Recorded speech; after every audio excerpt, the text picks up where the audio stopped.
ಶ್ರೀ ಗುರು ಮಡಿವಾಳೇಶ್ವರ ಗುರುಮಠ ಗರಗ್.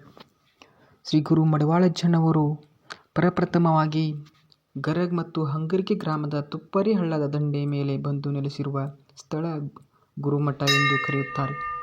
ಶ್ರೀ ಶಿಶುನಾಳ ಶರೀಫಜ್ಜನವರು, ಹುಬ್ಬಳ್ಳಿ ಸಿದ್ಧಾರೂಢಜ್ಜನವರು, ನವಲಗುಂದದ ನಾಗಲಿಂಗಜ್ಜನವರು, ಮಡಿವಾಳಜ್ಜನವರ ಆಶೀರ್ವಾದ ಪಡೆಯಲು ಬಂದ ಪುಣ್ಯ ಸ್ಥಳ ಗುರುಮಠ.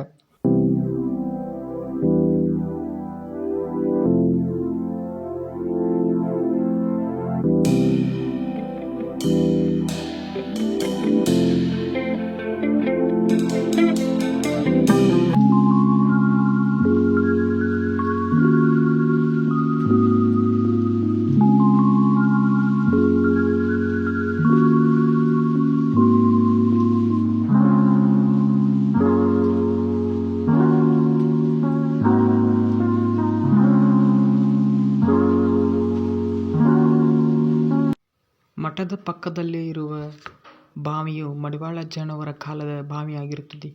ಆಗಿನಿಂದ ಈಗಿನವರೆಗೂ ನಮಗೆ ನೋಡಲು ಸಿಗುತ್ತದೆ. ಒಂದು ಪ್ರವಾಸಿ ತಾಣವಾಗಿದೆ.